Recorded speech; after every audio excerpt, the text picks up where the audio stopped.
ofende un atributo muy grande de Dios y es su santidad.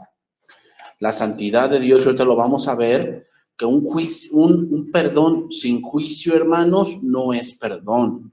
O sea, si Dios nada más dijera, bueno, sí los perdono, eso sería ser un solapador. ¿Ok? Un solapador, no. Dios tiene que juzgar el pecado porque su santidad se lo exige. ¿Ok? Entonces, Éxodo 28, versículo 9. Éxodo 28, versículo 9.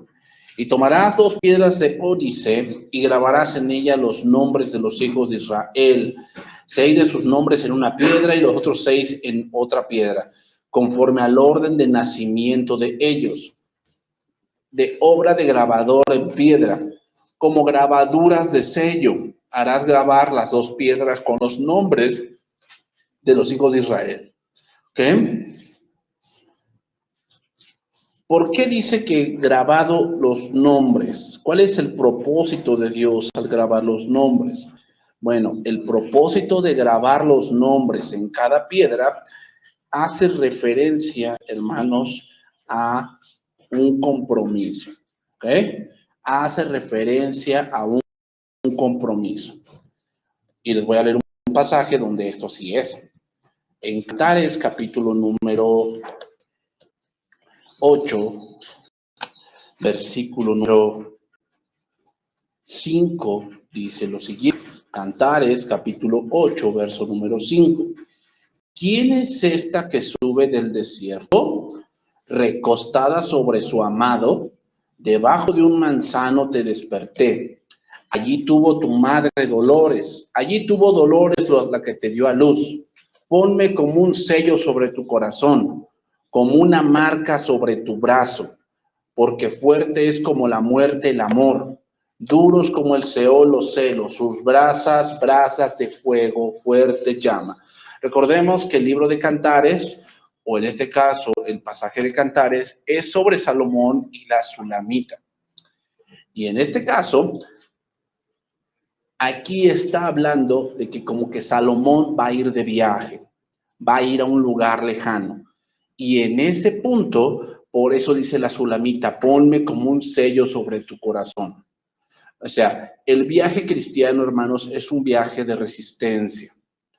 Y el ministerio no es un viaje de a ver quién lo hace mejor, quién llega primero, quién hace mejor las cosas. No, eso es el mundo. Aquí no estamos por competencia, el cuerpo no compite. Lo que estamos es por resistencia. ¿Cómo es resistencia? Necesitamos andar en el Espíritu. No podemos servir a Dios simplemente con buenas intenciones. O sea, no es aquí de que sientas bonito, porque hermanos, hay a veces en el ministerio que no vas a sentir bonito. No vas a sentir bonito. Va a haber muchas cosas que van a ir en tu contra, que vas a tener que pasar. A veces vas a tener que servir con tristeza. Porque muchos dicen, bueno, es que si yo tengo tristeza, entonces soy hipócrita porque no le sirvo a Dios con todo lo que soy. No, a ver, Dios sabe quién eres. No dice la palabra que Dios se acuerda que eres polvo. O sea, Dios sabe nuestras debilidades. Y a veces vas a tener que servir, qué sé yo, con un difunto en casa. Y tienes que servir. Y sí, yo entiendo que a veces eso es una causa de fuerza mayor, pero hermanos, a veces Dios te va a dar la fortaleza para eso. Para eso. Entonces, hermanos, por eso les digo, a veces el servicio es difícil, ¿sabes? Puedes tener un problema muy grande en la casa, un problema muy grande en tu trabajo, y aún así Dios te llama al servicio. Por eso les digo, hermanos, el servicio no es de buenas intenciones, el servicio es en el Espíritu. Entonces, si tú tienes bien grabado las cosas que Dios ha pedido de ti, tú, donde quiera que vayas, te acordarás de lo que Dios pide de ti. ¿Ok? Entonces, la Sulamita le está diciendo a Salomón, ponme como una marca para que no te olvides de mí. ¿Por qué dice, hermanos, ahí, que el amor, dice, porque fuerte es como la muerte el amor y duros como el Seol los celos? Porque Dios es celoso. Santiago 4:4. Oh almas adúlteras, ¿no sabéis que la amistad del mundo es enemistad contra Dios? Cualquiera pues que quiera ser amigo del mundo se constituye enemigo de Dios. ¿O pensáis que la Escritura dice en vano, el Espíritu que Él ha hecho morar en nosotros nos anhela celosamente? Esto nos dice que Dios no quiere compartirnos con nadie. Por eso, hermanos, se graban las piedras, porque Dios es el dueño. Dios es el dueño. Y cuando un hombre, una mujer que dice servir a Dios, se está compartiendo con el mundo, Dios es celoso. Dios es celoso, ¿sí? ¿Por qué? Porque no hay nadie como Dios. O sea, tú puedas decirme el pretexto que tú quieras. El pretexto que tú quieras. Pero si ese pretexto para ti es mucho más valioso que Dios, creo que tienes que analizar qué es lo que amas más. Porque donde esté tu corazón o donde esté tu tesoro, ahí estará tu corazón. Tienes que analizar qué amas más. Pero Dios no va a permitir que tú te compartas con el mundo o con cosas que crees que sean mejores que Dios. Y así como un hombre en lo natural estaría celoso, incómodo, enojado y puede ser que hasta bravo cuando ve que su esposa está siendo coqueteada o otro punto, Dios quiere que estemos solamente con Él. Por eso las piedras están grabadas. ¿Por qué? Porque le está diciendo al pueblo, yo soy tu sustentador, yo soy tu redentor, pero también yo soy tu juez. O sea, hermanos, el ministerio también es que Dios está juzgando, no lo que hace solamente, Dios está juzgando tu corazón. ¿Qué está juzgando? Que si tienes tristeza, si tienes no. Dios está juzgando cuáles son tus motivos. Tú puedes aparentar mucha piedad y tú puedes decir, no, yo siempre la gloria a Dios, pero tus acciones reflejan otra cosa. Tú quieres algo. Tal vez tú quieres poder, tú quieres autoridad, tú quieres muchas cosas, tú quieres reconocimiento, quieres aplausos. Y hermanos, a la carne le gusta eso. Pero si Dios ve eso en ti, ¿tú piensas que vas a prosperar? El proverbio dice que no. Tú lee el Salmo 37. El Salmo 37 dice que los justos piensan en el mal todo el día. Sin embargo, no prosperarán. Bien, ahora vamos a otro punto de las vestiduras. Los engastes de oro y cordones. Dice ahí el capítulo 28 de Éxodo, versículo 13. Harás pues los engastes de oro y 2 cordones de oro fino, los cuales harás en forma de trenza, y fijarás los cordones de forma de trenza en los engastes. Éxodo 28, 13. ¿Okay? Ahora, esas piedras, ¿cómo se van a sujetar? ¿No? Era como un tipo baberito, una tipo lámina donde había muchas piedras. Ahora, esas piedras, ¿cómo se van a sujetar? Bueno, aquí se dan las instrucciones de cómo. Y así que, primeramente, es de oro, lo cual representa naturaleza divina. ¿Qué significa? Que solamente Dios puede hacer permanecer algo. Por eso, hermanos, la iglesia es indestructible. ¿Por qué? Porque no se sustenta en un hombre, se sustenta en Dios. ¿Y con Dios quién puede? Nadie. Entonces, solamente la naturaleza divina es la que hace que las piedras sean parte de las vestiduras. Por eso dijo Cristo, yo soy la vid y ustedes son los pámpanos, Juan capítulo 15. Todo pámpano que en mí lleva fruto lo limpiará mi Padre para que lleve más fruto. Pero todo pámpano que en mí no lleva fruto, mi Padre lo quitará y se secará. Yo soy la vid y ustedes son los pámpanos. Permaneced en mí, así como el pámpano no puede dar fruto si no permanece de la vid. Porque separados de mí, nada pueden hacer. Nada podemos hacer, ¿en qué sentido? O sea, que no puedes trabajar si estás separado de Cristo, o no puedes hacer dinero si estás separado de Cristo. No, hermanos. Los de afuera tienen dinero. Eso no se refiere. ¿Sabes lo que no puedes hacer? Agradar a Dios. No puedes agradar a Dios separado de Cristo. No puedes. No importa cuánto te esfuerces. Nosotros somos parte de las vestiduras del sacerdocio si permanecemos en Cristo. Por eso es de la naturaleza divina.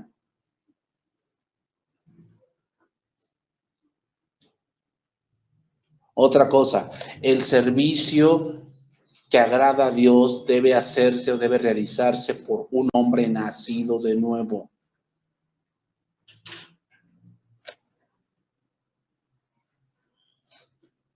Somos el cuerpo de Cristo por causa de la naturaleza divina, de que somos participantes, y esto es lo que representan los engastes de oro, que somos participantes de la naturaleza divina, lo que nos mantiene unidos a la salvación y a la renovación es Cristo.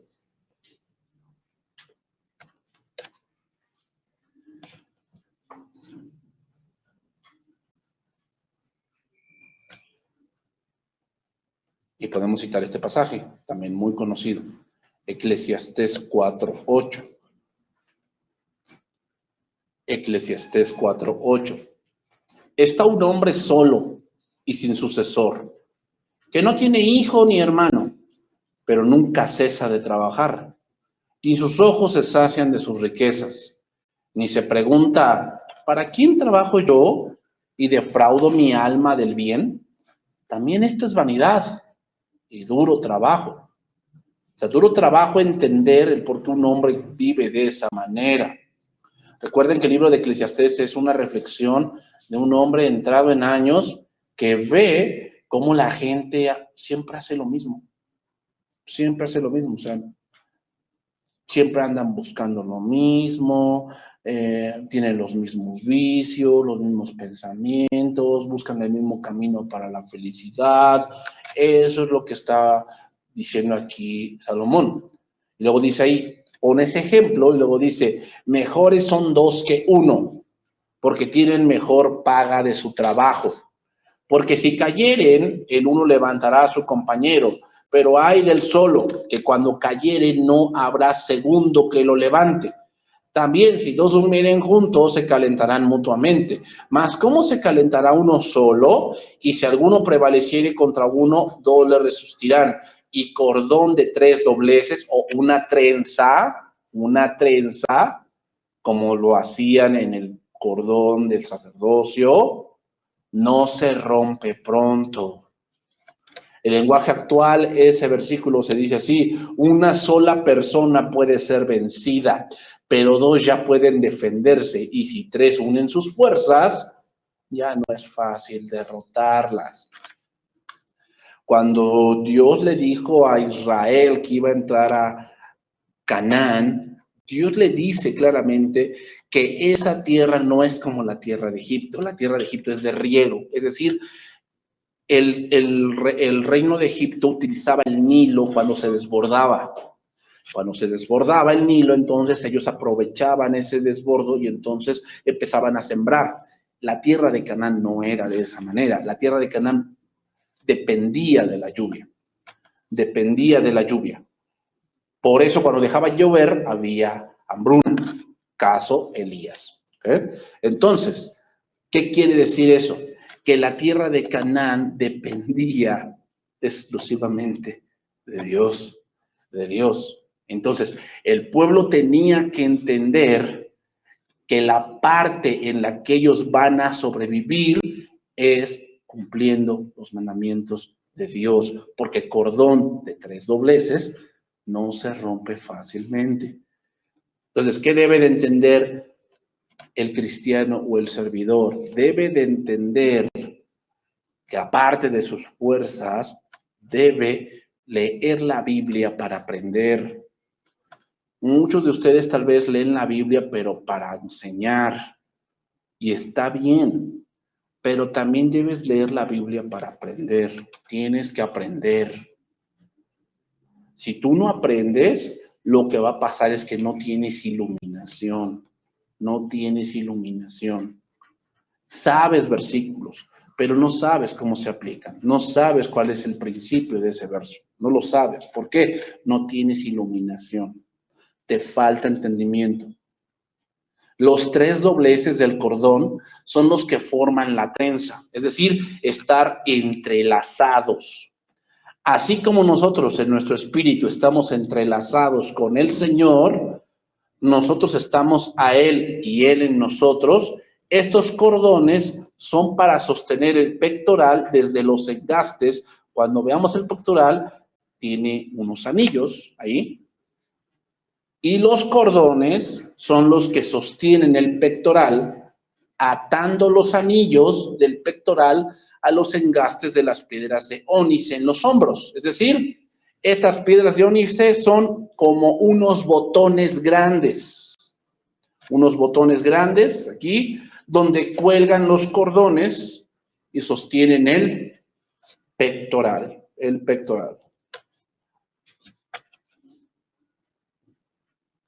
Por eso es que el efod y el pectoral deben de estar unidos. Y el efod y el pectoral representan el juicio y la misericordia. El juicio y la misericordia, que ahorita los vamos a ver más adelante.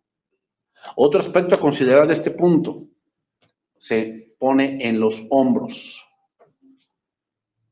Y los hombros representan responsabilidad. Apocalipsis 3:7. Vamos a ver esta parte.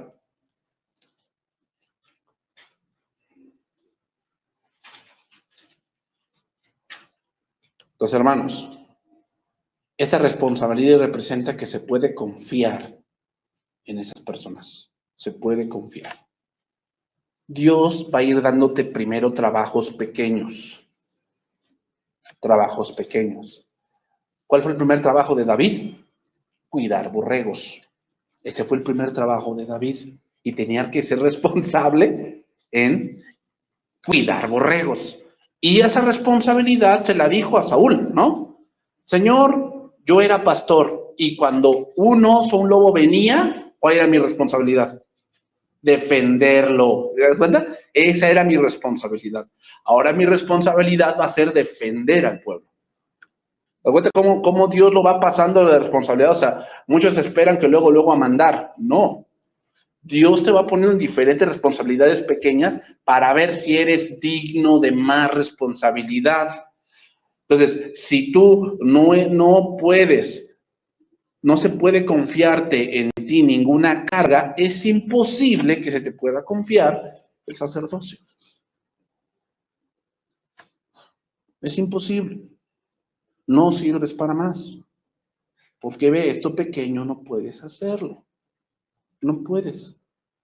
Sí, yo sé que tú quieres más, tienes mucho deseo, qué bueno. Pero este tipo de cosas nos estamos dando cuenta que aún te falta ¿qué? Capacitación. Te falta. Apocalipsis 3:7. Escribe al ángel de la iglesia en Filadelfia. Esto dice el santo, el verdadero, el que tiene la llave de David, el que abre y ninguno cierra y cierra y ninguno abre. Parece que esto no tiene ningún sentido, pero lo vamos a encontrar. Ya leyendo ese pasaje, ahora vamos a leer otro pasaje, Isaías 22:20. Y ahí le vamos a encontrar sentido a este pasaje y a qué se refiere con los hombros, que estamos en ese punto, ¿verdad? Los hombros. Entonces, los hombros son responsabilidad.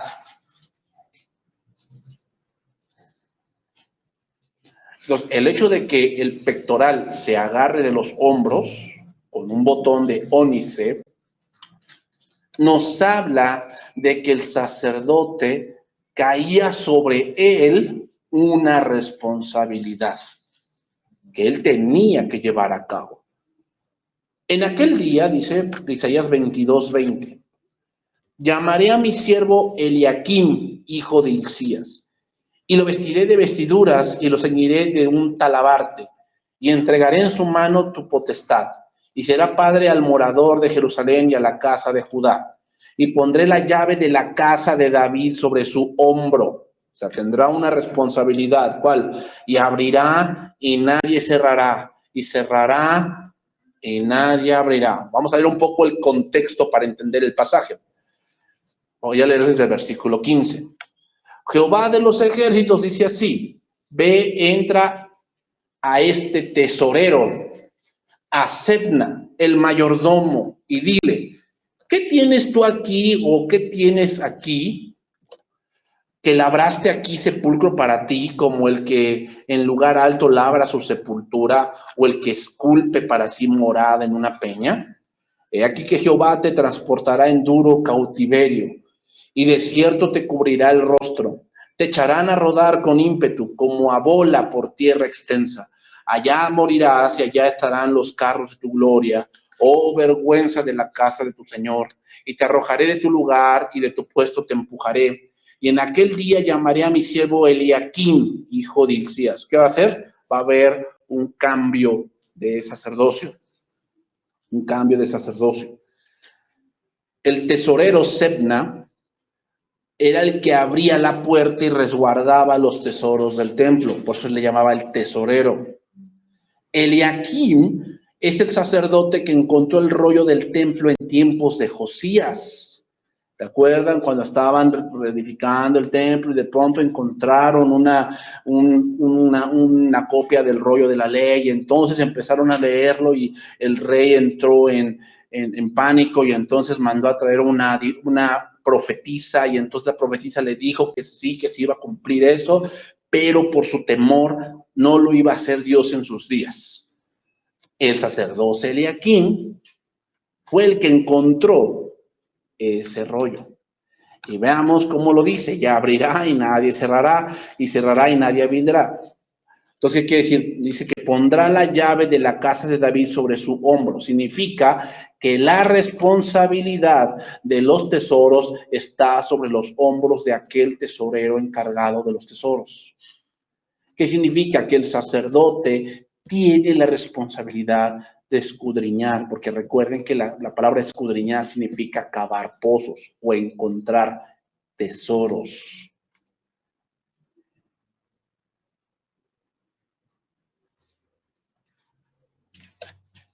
Entonces, hermanos, como sacerdote, tenemos la responsabilidad de escudriñar la palabra y de exclamarla de una manera concisa y clara. Por eso, hermanos, se debe estudiar la palabra de Dios para decirlo más cercano a la verdad. Versículo número 22, lo voy a volver a leer, Isaías 22, 22. Y pondré la llave de la casa de David sobre su hombro, y abrirá y nadie cerrará, y cerrará y nadie abrirá. Y lo hincaré como clavo en lugar firme, y será por asiento de honra a la casa de su padre. Y colgarán de él toda la honra de la casa de su padre, los hijos y los nietos, todos los vasos menores, desde las tazas hasta toda clase de jarros. En aquel día, dice Jehová de los ejércitos, el clavo hincado en lugar firme será quitado, será quebrado y caerá, y la carga sobre él se echará a perder, porque Jehová habló. ¿Quién es el clavo hincado que será quitado? El anterior, Sebna. Y el nuevo clavo, ¿quién será? Eliaquim. ¿Para qué son los clavos del tabernáculo? Para que se pueda colgar algo. Tú pones un clavo en tu casa para colgar algo y esperas que resista el peso, ¿o no? Eso es lo que se espera de cada uno de nosotros como servidores. ¿Qué espera Dios? Que resistas el peso del ministerio. Sebna no resistió, se corrompió, por lo tanto, fue que quitado. O sea, Dios te puede quitar. No creas que no, Dios te puede quitar. Nadie es indispensable, hermanos, ni yo. Nadie es indispensable. Porque muchas veces pensamos, no, sin mí no lo hacen. No tientes a Dios. No tientes a Dios. Porque a Jehová tu Dios amarás o temerás, y a él solo servirás. No tientes a Dios. El clavo es para que se cuelguen ahí las cosas. Por eso dice, y lo hincaré, es decir, lo meteré como clavo en lugar firme, y será por asiento de honra a la casa de su padre. Sebna era el clavo hincado en lugar firme, pero sería quitado, y en su lugar sería puesto un clavo llamado Eliakim, el hijo de Hilcías. Entonces, las sombreras significan que el sacerdocio. El sacerdocio. Por lo tanto, hermanos, cuando estamos sirviendo a Dios, tenemos una responsabilidad que cumplir. Tenemos una responsabilidad que cumplir. Por lo tanto, Dios espera que cumplamos esa responsabilidad con temor y con temblor. ¿Ok? Vamos a otro punto, el pectoral. Éxodo 28, versículo 15. Harás asimismo el pectoral del juicio. ¿Cómo se llama? Pectoral del juicio, de obra primorosa. Lo harás conforme a la obra del efod, de oro, azul, púrpura, carmesí y lino torcido. Será cuadrado. ¿Por qué cuadrado? Porque por donde le veamos, la justicia de Dios es la misma.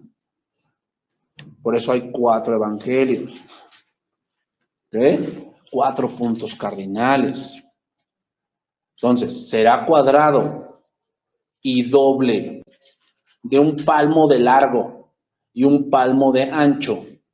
Y lo llenarán de piedrería de 4 hileras de piedras, una hilera en una piedra sárdica, un topacio y un carbunclo, la segunda hilera una esmeralda, un zafiro y un diamante, la tercera hilera un jacinto, una ágata y una amatista, la cuarta hilera un berilo, un ónice y un jaspe, todas estarán montadas en engastes de oro. Y las piedras serán según los nombres de los hijos de Israel, 12 según sus nombres, como grabaduras de sello cada una con su nombre, serán según las 12 tribus.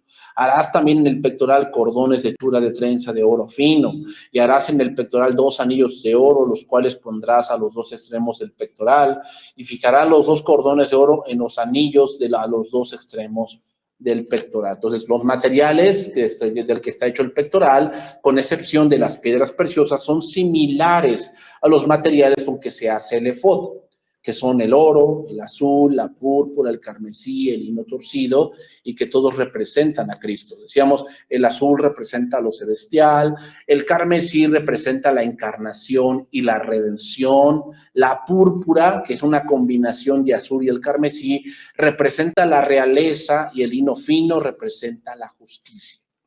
Y el oro, pues, que obviamente representa divinidad. El pectoral aparece junto con el efod, y Dios quiere, como se los dije, que ambos estén juntos, porque Dios tiene que juzgar el pecado y a la vez tener misericordia.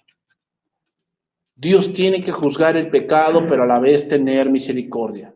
Porque si Él juzgara el pecado y no hubiese misericordia, entonces no habría sino infierno nada más.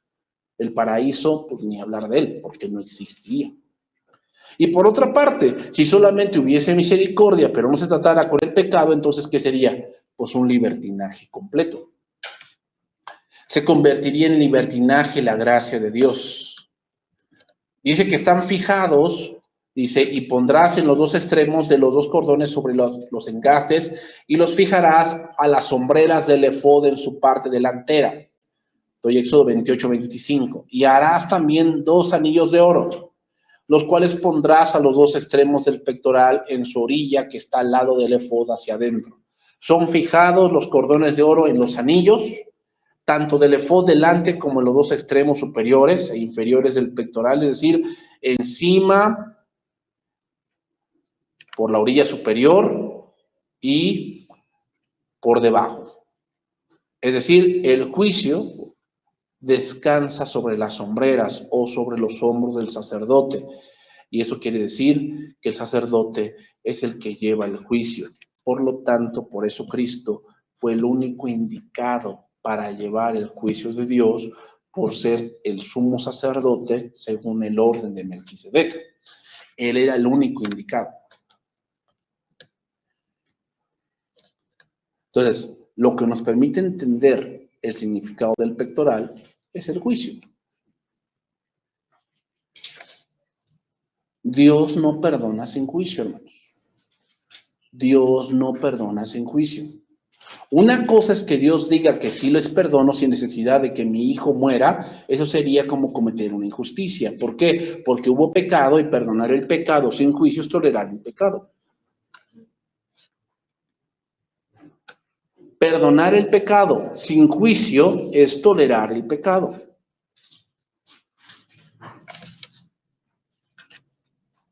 Entonces Dios no sería nuestro Padre. Sería como uno de esos abuelitos que toleran que sus nietos pues les tiren de todo, les jalen la barba, les jalen los pelos, y ellos parece que no toman en cuenta el pecado. Así sería Dios. Pero el pectoral es para discernir el pecado, para discernir lo que es de Dios y lo que no es de Dios. Para eso es el pectoral.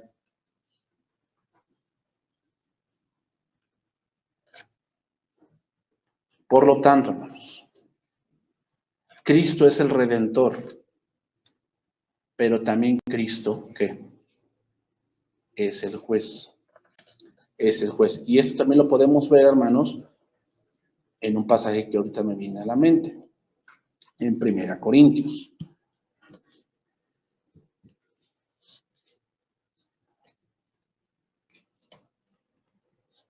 1 Corintios capítulo 1.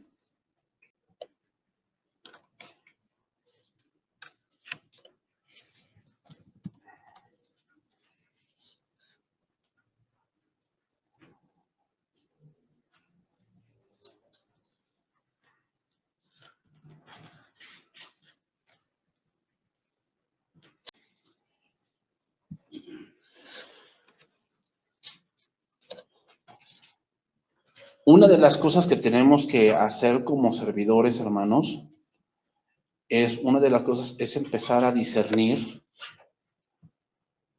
y empezar a tomar decisiones en base a qué es lo que discernimos.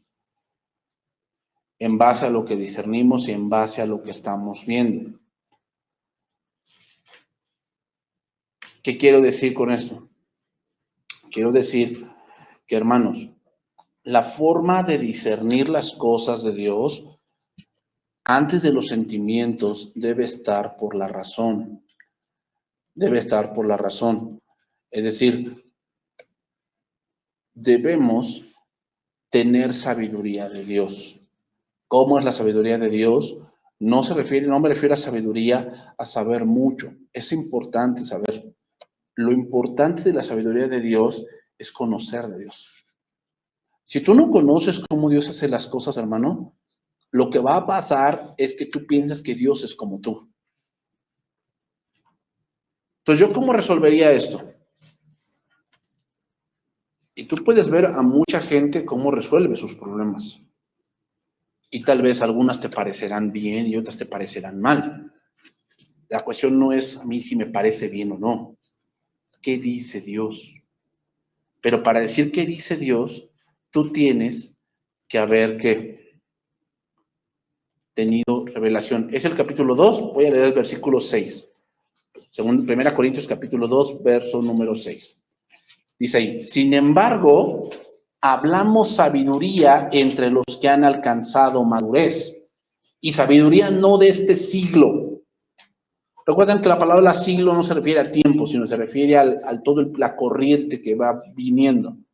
Ni de los príncipes de este siglo, se refiere a todos los filósofos y todos los que hoy suben videos en TikTok hablando cada desfachatez, de verdad, o sea, se creen tan brillantes y son tan ingenuos que perecen. Mas hablamos sabiduría de Dios en misterio, la sabiduría oculta, la cual Dios predestinó antes de los siglos para nuestra gloria. Vean las características de la sabiduría de Dios. Número 1, es una sabiduría que viene por la comunión con Dios, por eso dice en misterio. O sea, se adquiere sí de la palabra de Dios, pero se adquiere en el reflexionar. Recuerden, hermanos, que la palabra cuando dice el Salmo 1, sino que en la ley de Jehová está su delicia y en ella medita. La palabra meditar es como lo que hace el ganado, ¿no? Rumiar, o sea, estar dándole vuelta y vuelta y vuelta al pasaje. O sea, si lo leíste, pues si hay un pasaje ahí en Lucas que dice, y Jesús hizo muchos milagros, y de pronto le dice, los de Capernaum le dijeron, no te vayas, quédate con nosotros. Y él le dijo, no, para esto he venido, para predicar. A ver, ¿vino a predicar o a hacer milagros? No, es que los milagros son la confirmación de lo que él era.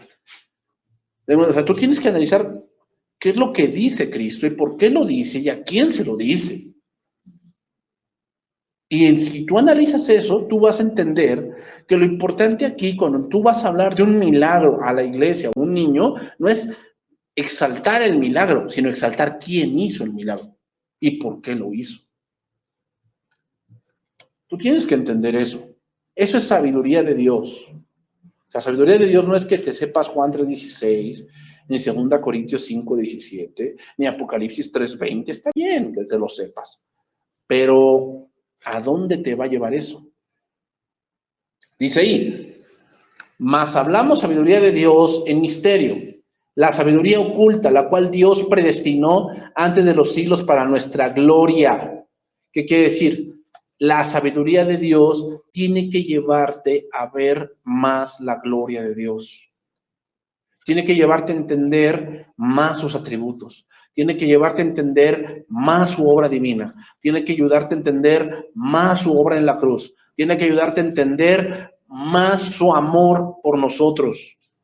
Si no, eso no es sabiduría. O sea, los de afuera, sí, muy informados tal vez en esos tiempos se hacía de esta manera y ejemplificaron sus obras allá teatrales en la calle, casi igualito como Ben-Hur y como no sé qué tanto rollo. Ok, sí, bien aplicados en la historia,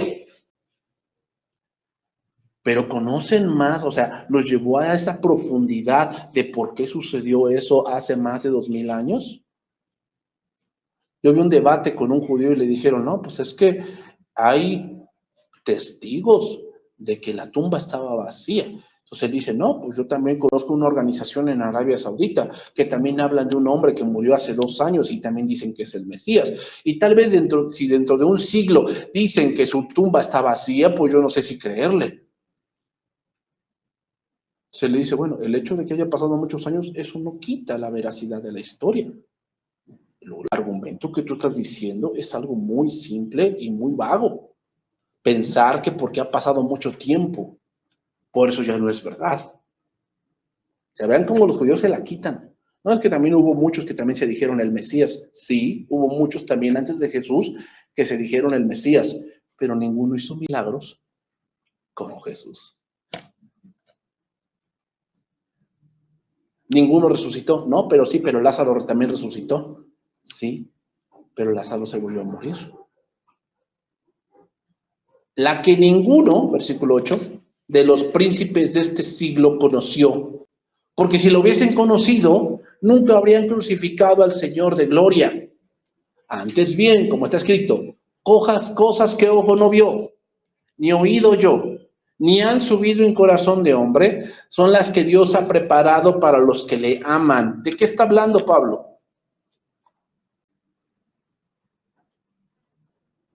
¿De qué está hablando? Porque muchos dicen, cosas que ojo no vio, se refiere a visiones, a que recibió un sueño porque cosas que ojo no vio. No se refiere a eso. ¿De qué estamos hablando en el pasaje? De la sabiduría de Dios. ¿Sí saben cómo Pablo recibió el Evangelio?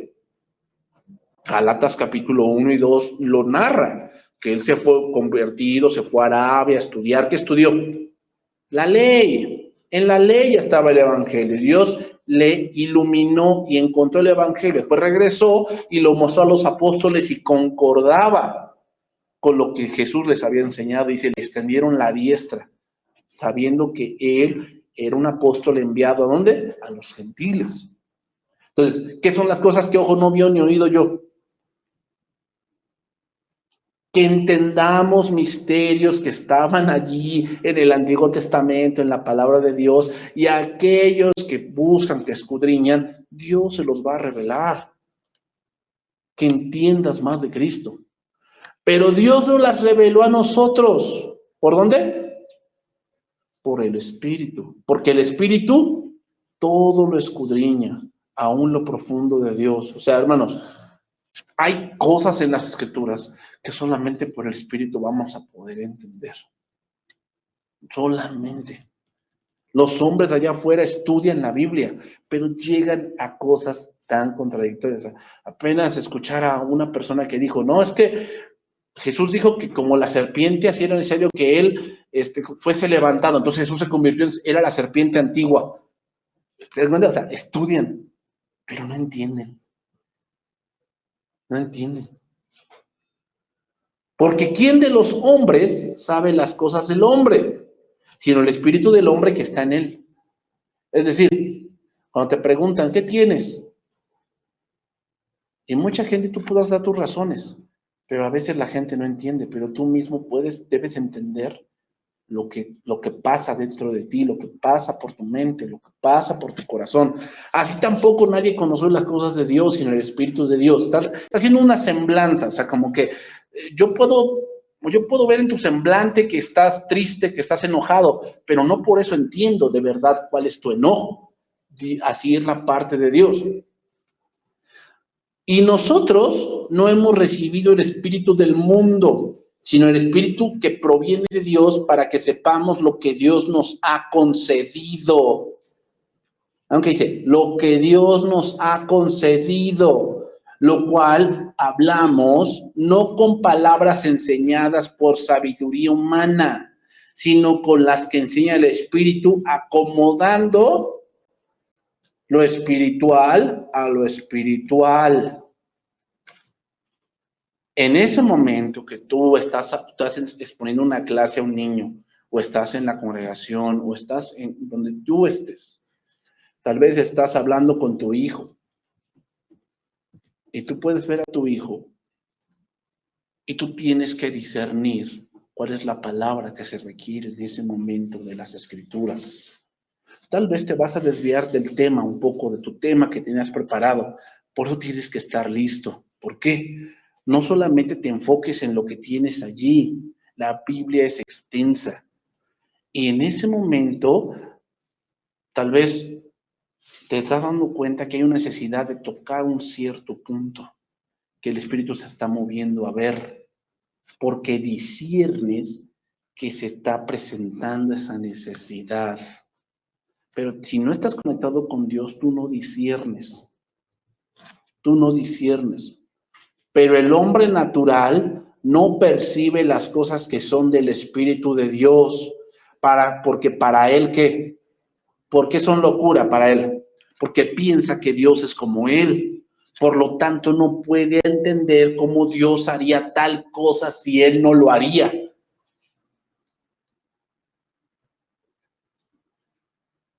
Y no las puede entender porque se han de discernir espiritualmente. ¿Cómo es eso? Es el Espíritu Santo quien te lo tiene que hacer ver a ti.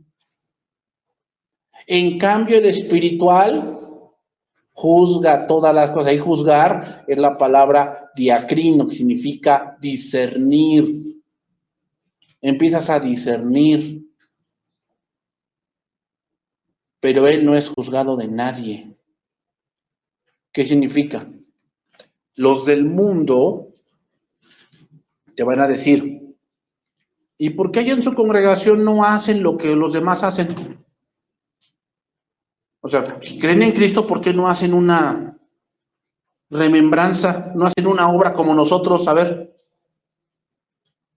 tú dices, ¿y eso qué tiene que ver? O sea, ¿dónde dice la Biblia que yo lo haga? Bueno, pues si fuéramos más así como que devotos, nosotros somos más, porque nosotros sí hacemos, o sea, nos acordamos y representamos cómo mataron a nuestro Salvador.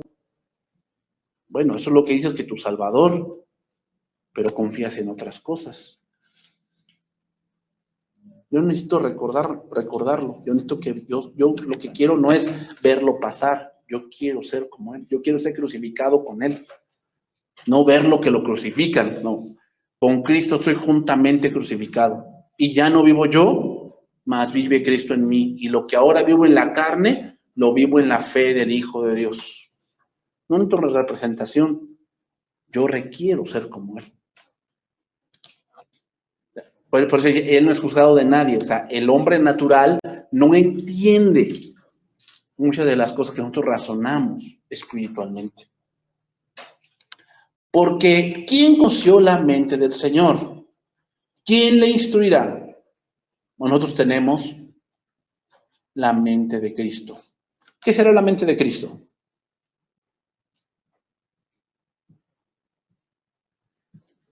La palabra de Dios. Ahí la tenemos. ¿Qué pensará Dios de esto? Pues ahí está. Lo buscamos y eso es lo que piensa Dios. Bueno, pero es que yo siento que es muy agresivo eso, ¿no? O sea, que le digamos al niño que Dios piensa que está mal esto, pues es como es muy agresivo. Pues a mí no me digas. Pues dile al de allá arriba y si te acepta tu queja, pues lo hacemos, ¿no? Hacemos válida tu queja. Pero pues si el de allá arriba ya dijo, pues yo qué.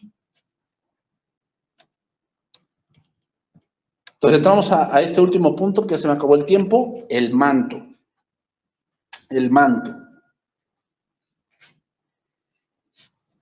Se llama el manto del efod. Éxodo 28:31. Harás el manto del efod todo de azul. ¿Qué significa el azul? Lo celestial. En medio de él, por arriba, habrá una abertura, la cual tendrá un borde alrededor de obra tejida, como el cuello de un coselete, para que no se rompa. Y en sus orlas harás granadas de azul, púrpura y carmesí alrededor, y entre ellas campanillas de oro alrededor.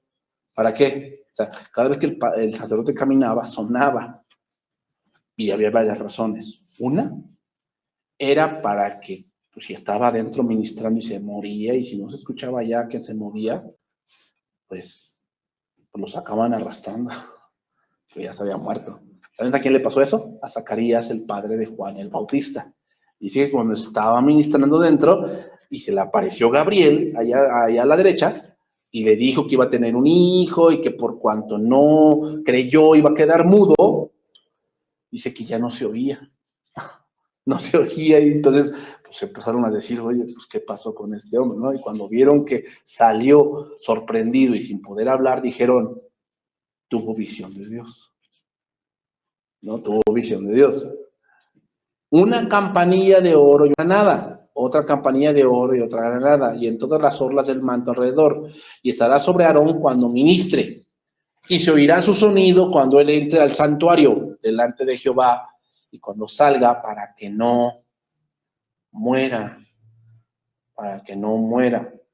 El manto es la parte de la vestidura que cubre todo el resto de las vestiduras. Es decir, que cubre la túnica, los calzoncillos, que vamos a analizar más adelante, el cinto, el efod y el pectoral. El manto tiene varias aplicaciones en el Antiguo Testamento. Yo las voy a nombrar la siguiente semana. Pero una de las aplicaciones es la autoridad. Elías dejó el manto a Eliseo, ¿va? Pero también tiene que ver con la unidad del reino. Un profeta dividió su manto en 12 partes y le dio 2 a Salomón y la otra 2 no me acuerdo cómo se llama este hombre, pero se las dio. ¿Se acuerdan de Samuel con Saúl? Que había hecho lo malo ante los ojos de Jehová y dice que lo agarró del manto y se rasgó.